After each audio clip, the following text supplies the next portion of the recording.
When Detective Marina Coates first read the disappearance reports, she didn't realize Evan Halberg had already built a plan so precise that only one overlooked detail could bring it crashing down.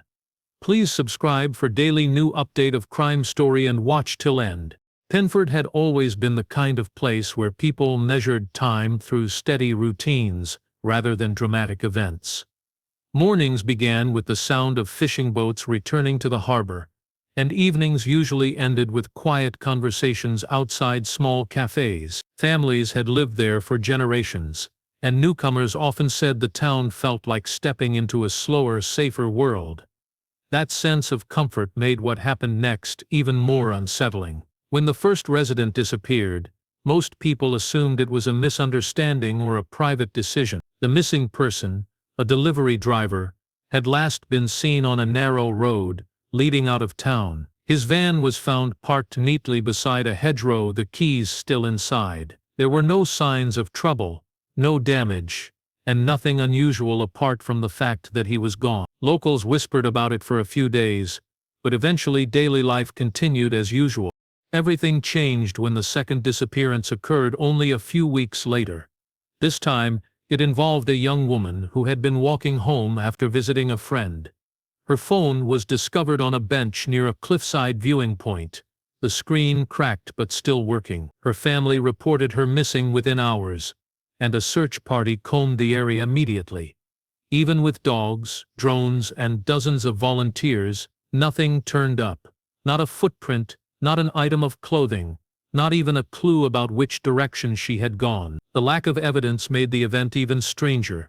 Rumors began spreading faster than the police could calm them, and residents who once enjoyed evening walks started avoiding certain paths altogether. Soon, a quiet dread settled over Penford.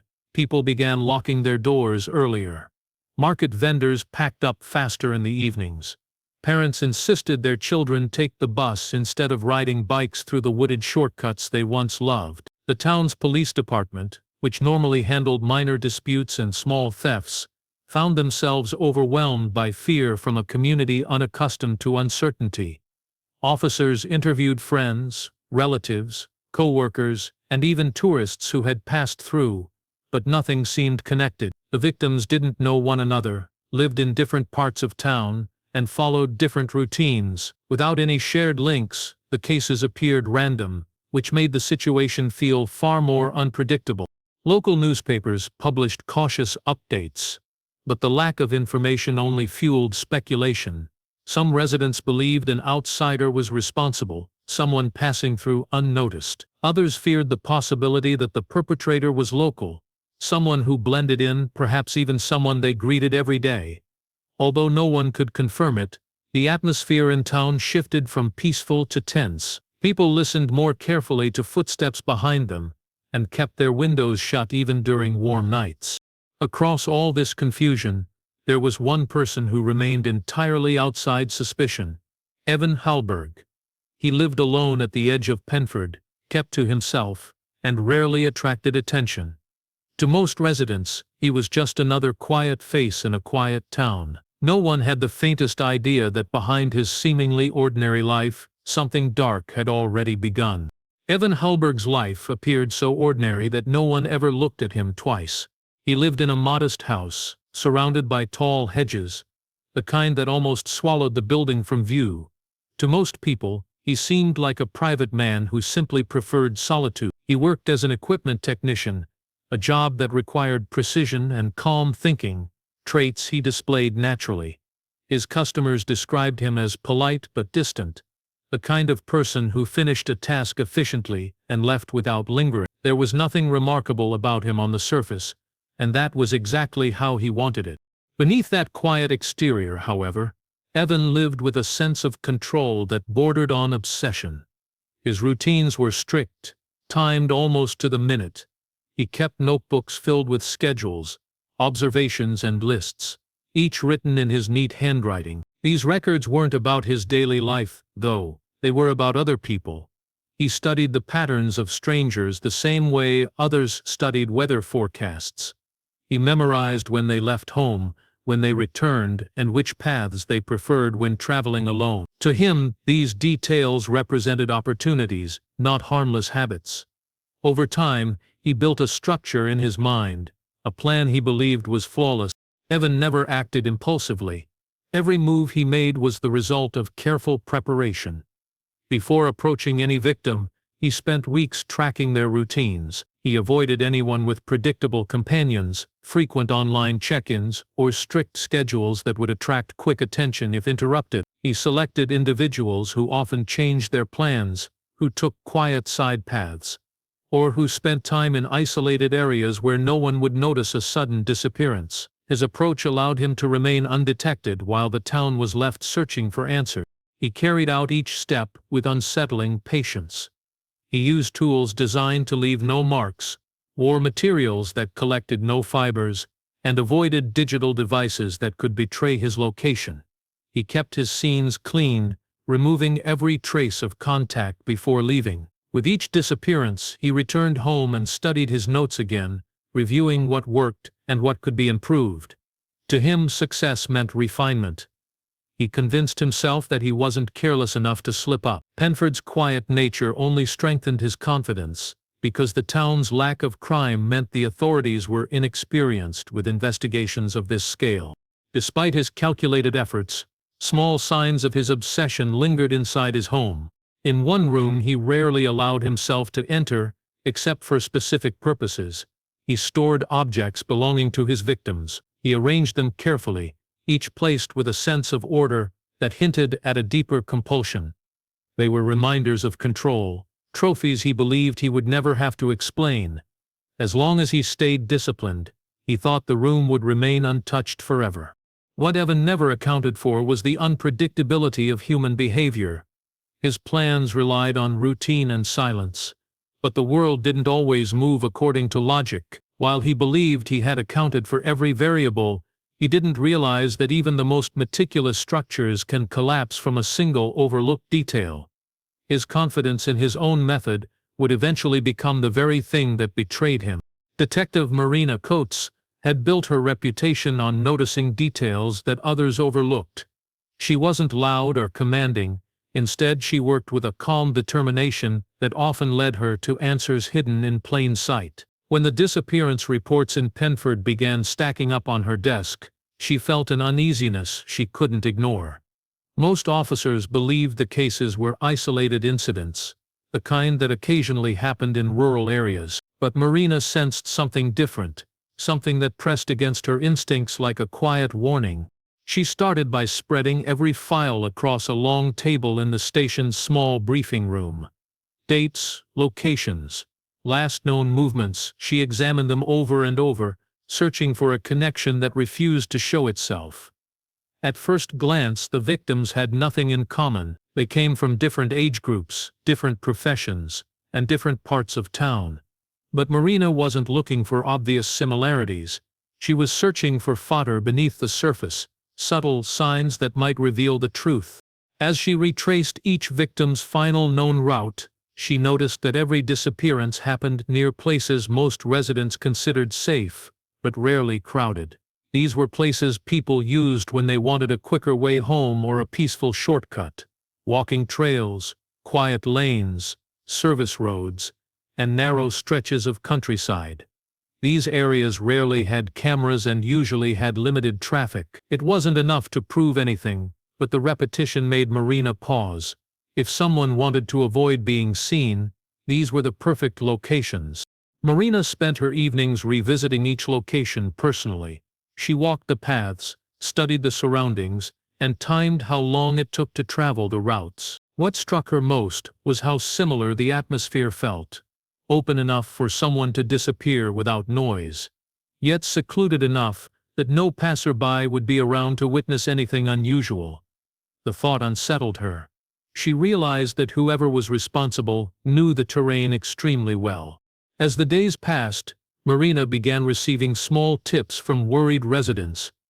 Most led nowhere, but each one helped her understand how the town moved, how people navigated their daily routines, and how someone could exploit that familiarity. When she mapped the cases on a large sheet of paper, she noticed something subtle. The locations formed a loose curve around the outskirts of Penford, rather than within the town center. It was almost as though someone was circling the community from the outside. Even with all this information, Marina still lacked concrete evidence. She couldn't request surveillance expansions or large-scale searches based on intuition alone. She needed a clue, strong enough to justify broader action, yet she couldn't shake the feeling that time was running out. The disappearances were spaced far enough apart to avoid alarm, but close enough that she suspected a deliberate rhythm behind them. Late one night, after reviewing the files yet again, she came to a quiet conclusion that something systematic was happening. Something much darker than anyone wanted to believe. She knew the investigation was just beginning, and although she didn't have proof yet, she felt certain that someone in Penford was orchestrating the events with chilling precision. All she needed was one break, one unusual detail, one overlooked trace that could pull the hidden truth into the light. Louis Brenner had always enjoyed long hikes, especially the kind that took him far from the noise of town life. He preferred the sound of wind cutting through trees and the rhythm of his boots pressing into dirt. On the morning that would ultimately change the direction of the entire investigation, he set out on a familiar forest trail just outside Penford. The sky was overcast, the ground slightly damp from a night of light rain, and the air smelled of wet leaves. Conditions he usually found perfect for a quiet walk. Nothing seemed unusual at first. Birds moved between branches and the forest held its typical calmness, but Louis had a habit of paying attention to small details, and that habit soon proved crucial. As he moved deeper into the woods, he noticed footprints along the trail, heavier than those of ordinary hikers. The spacing suggested someone taller with a firm stride. This wasn't unusual by itself, but what bothered Louis was the direction. The prints led off the marked path toward an old shed that locals rarely visited. The building had once belonged to a groundskeeper decades earlier, but now it stood abandoned, its roof partially sunken and its wooden walls darkened by time. Louis normally avoided the structure, but the footprints stirred his curiosity. He followed them cautiously, stopping every few steps to listen for movement. When he reached the edge of the clearing surrounding the shed, he sensed something different in the atmosphere. The door of the building, usually jammed or partly open, was now fully shut. There were fresh scuff marks on the dirt, as though someone had recently stood there. Louis felt a sudden uneasiness. He scanned the area slowly and noticed a figure near the back of the shed, partly hidden by trees. The person moved with a rigid, purposeful posture, almost as if trying not to be seen. Louis couldn't make out the face or recognize the individual, but something about the behavior felt unnatural. Before he could look longer, the figure slipped quietly away into the woods, disappearing with surprising speed. Louis remained still for several seconds, trying to decide whether he should investigate further or return to the trail. He approached the shed with caution, but he stopped short of touching anything. The ground around the structure appeared disturbed in several places, as though someone had been pacing or dragging objects. A faint metallic smell lingered in the air, one he couldn't identify but found unsettling. Louis felt strongly that something was wrong, but he knew better than to interfere. Instead, he stepped back, memorized everything he had seen, and continued his hike while keeping an alert eye on his surroundings. He didn't realize that his decision to report the encounter to the police later would become the moment that shifted the entire case. When Marina Coates received Louis's account, it immediately caught her attention. It was the first time anyone had described a suspicious individual in proximity to an area connected to one of the disappearance routes. For the first time, Marina had something more than intuition, a tangible piece of information that suggested a living person might be behind the silent pattern unfolding around Penford. What Louis had witnessed might have seemed small and unclear, but it was enough to open a new direction in the investigation. Without knowing it, he had seen the killer's shadow at the edge of discovery, and that single encounter became the first visible link in a chain that had until then remained perfectly hidden. Evan Halberg had managed to keep every part of his actions invisible for months, but even the most precise routines can falter under the smallest pressure. On the night of what he believed would be another flawless execution of his plan, he followed the same steps he had rehearsed repeatedly. He had watched his next target for weeks, taking note of every turn, every pause, and every habit. He waited until the sky was dark, the roads were empty, and the weather created just enough noise to cover his movements. Everything seemed perfectly aligned with the pattern he trusted, yet somewhere between confidence and routine, a small moment of distraction changed everything. The mistake happened so quickly that Evan didn't even realize it at first. While preparing his equipment, he dropped a metal clasp from a custom tool he always used. The clasp was uniquely shaped and made from a rare alloy he had ordered from a specialist supplier. Because of its size, Evan assumed it had landed in the grass or rolled into the underbrush. He attempted a quick search, sweeping his gloved hands along the ground, but the wind grew stronger, rattling branches overhead and pushing leaves across the forest floor. The shifting debris made it impossible to locate the tiny object. For the first time in a long while, he felt an irritation that bordered on panic, but Evan forced himself to continue. He convinced himself that the clasp was insignificant, that it would remain unnoticed. He believed the darkness would hide it, and the forest would bury it. With that assumption, he moved on. The following morning, Louis Brenner returned to the trail for another hike, unaware that he was walking directly into the center of Evan's hidden error. As the sun rose, the weak light reflected off something metallic on the ground. Louis noticed the shine instantly. Kneeling down, he picked up the small clasp and turned it between his fingers. It felt heavier than he expected and didn't resemble anything that belonged to hikers or campers. Its surface showed faint tool marks, and the edges looked professionally machined. Louis didn't know what it was, but his instincts told him it didn't belong on a forest path. Combined with his encounter near the abandoned shed the day before, the discovery unsettled him enough to contact the police again. When the clasp reached Marina Coates, she felt an immediate shift in the case. For the first time, she had something physical, something that didn't rely on speculation or pattern analysis. The object stood out because it wasn't common. It wasn't a piece of everyday hardware someone might drop. It carried purpose and craft. She sent it for analysis, hoping the specialists could unlock whatever information it held. While waiting for the results, Marina examined the clasp closely under a bright lamp, studying every ridge and groove. She had no idea yet how significant it truly was. Evan, meanwhile, continued his routine, completely unaware that the one object he believed would remain hidden was now in the center of an unfolding investigation. He believed his actions were still perfect, still invisible. He didn't realize that the smallest oversight, the one thing he thought didn't matter, had already begun to unravel the intricate system he built. His confidence remained high, but the truth was already slipping out, carried by a tiny piece of metal that should never have existed outside his possession. The forensic lab worked quickly, and the report that came back to Marina Coates was more revealing than she expected. The metal clasp Louis had found was identified as part of a specialized engineering tool used for precise mechanical adjustments. It wasn't something sold in ordinary hardware stores. Only a small number of companies and professionals purchased such equipment, and the serial markings on the clasp indicated it belonged to a specific batch distributed to a handful of buyers in the region. This narrow trail was exactly what Marina needed. For the first time, she had a lead that pointed toward real people rather than general suspicion. She immediately began cross-checking the purchase records with individuals living in or near Penford. The list of potential owners was short. Most were engineers, equipment technicians, or mechanical repair specialists.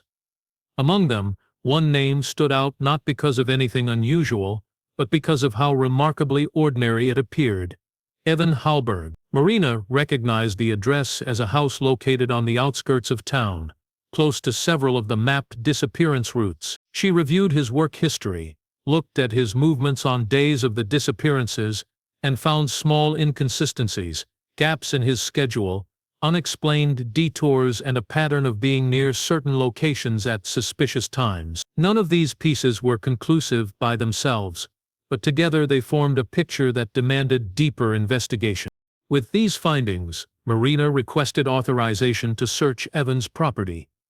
Approval came faster than expected, supported by the growing pressure from the community and the clear significance of the forensic discovery. When the investigative team arrived at Evan's home, they approached with caution, unsure of what they might encounter.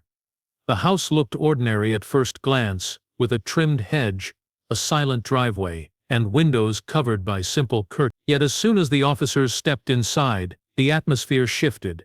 The air felt unnaturally still, and the rooms were meticulously organized to the point of rigidity.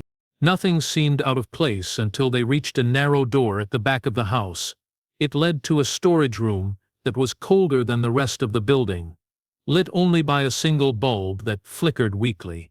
What they discovered inside stunned the entire team.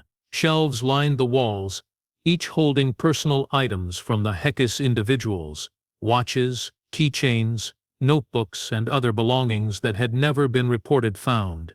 Each object was labeled with dates and small handwritten notes, arranged with unsettling precision. The room looked less like a storage area and more like a carefully curated archive of his actions. The sheer level of organization suggested long-term planning, patience, and an obsession far deeper than the police had imagined. Marina felt a wave of shock mixed with a quiet confirmation of her instincts. The clasp, once just a strange object found on a forest path, had led them directly to the truth. Forensic teams began documenting everything, photographing every shelf and collecting each item as evidence. Each piece linked Evan to a victim, and together they formed a chain strong enough to remove all doubt. As the search continued, the evidence only grew more overwhelming. Hidden beneath a floor panel, officers found additional records. Evan had written notes on routines, maps with marked paths, and detailed observations about potential targets. The precision of his planning made the discovery even more chilling. Marina realized they were no longer dealing with isolated disappearances, but the work of someone who had operated in silence for far longer than anyone suspected. The investigation had finally cracked open. What began with a single misplaced clasp had now exposed the full scale of Evan's secret world. And with each new discovery, the case moved closer to its inevitable conclusion. News of the discovery at Evan Halberg's home spread quickly through Penford, and within hours, the quiet town found itself surrounded by police vehicles, forensic vans, and curious onlookers.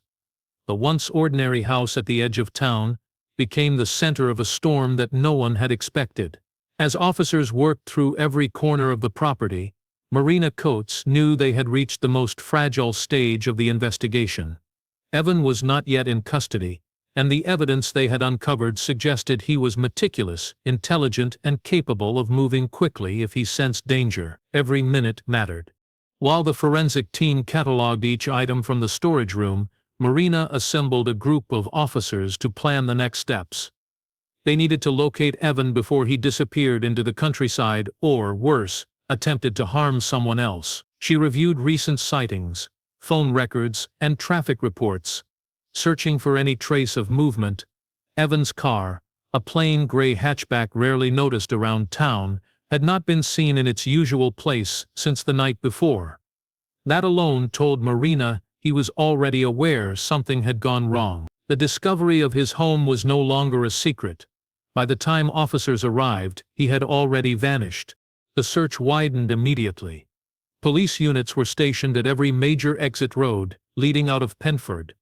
Officers were sent to nearby towns, and patrols checked bus stations, train platforms, and rural stop points known for low surveillance. Helicopters weren't available on short notice, but Marina worked with regional units to monitor wider movement.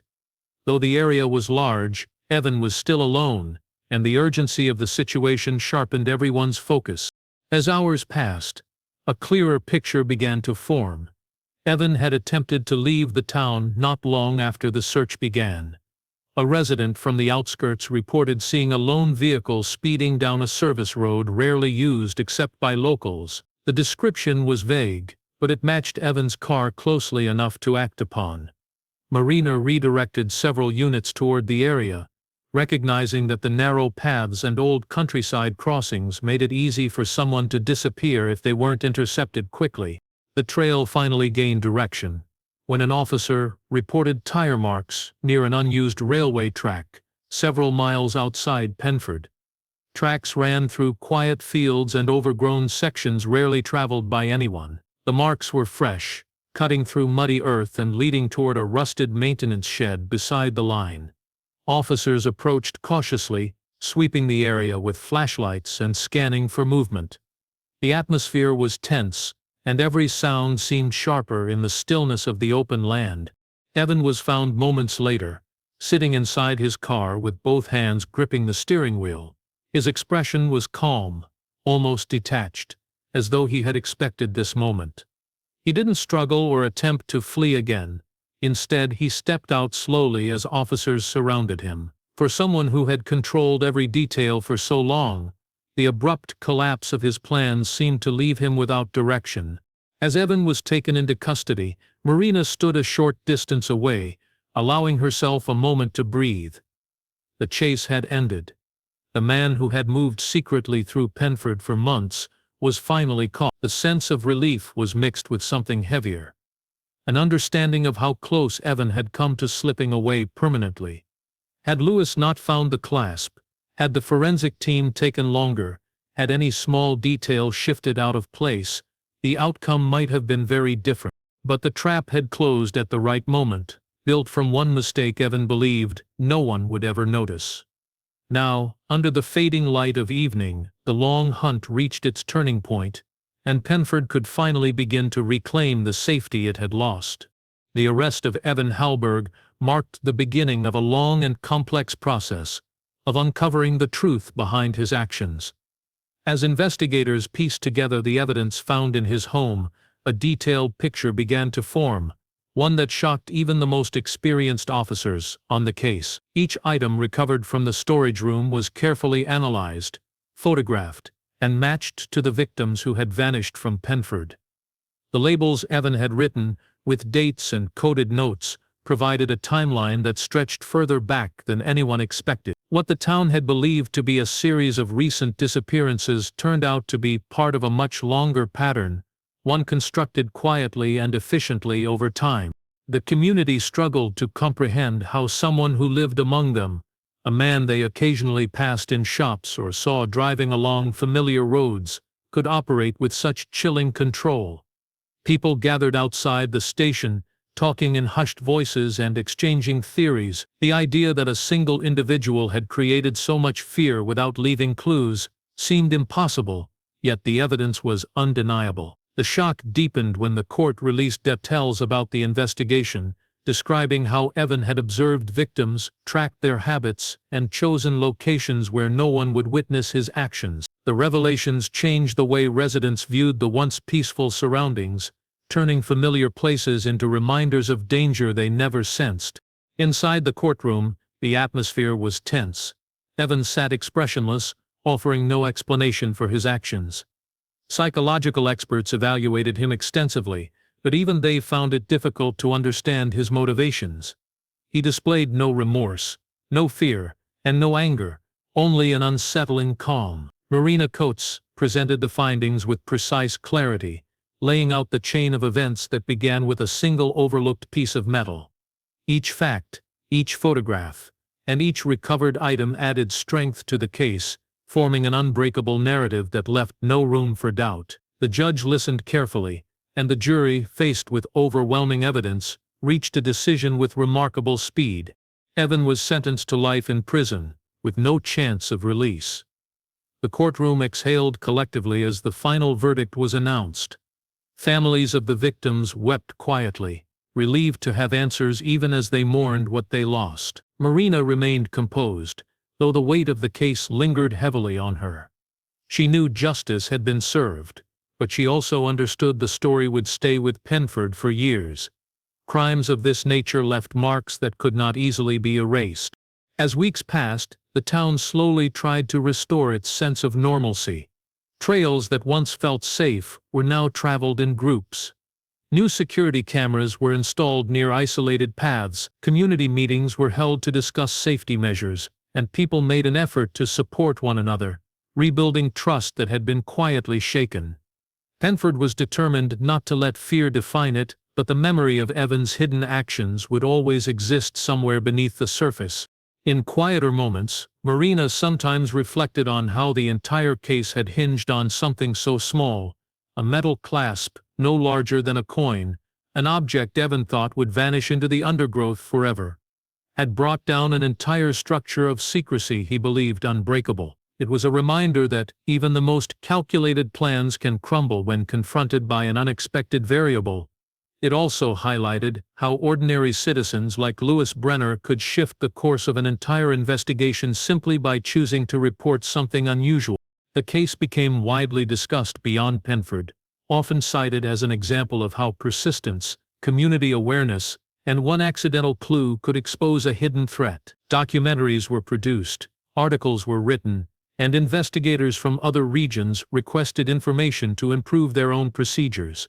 Though the tragedy left a lasting mark, it also strengthened the systems designed to protect people in the future. Penford eventually returned to its quiet rhythm, though with a deeper understanding of how fragile peace can be. The town's history would forever include the story of a killer who believed he was invisible and the single mistake that revealed everything he had tried to hide. In the end, justice surfaced not through grand discovery or advanced technology, but through a moment of chance, one small object reflecting a glint of sunlight on a forest trail.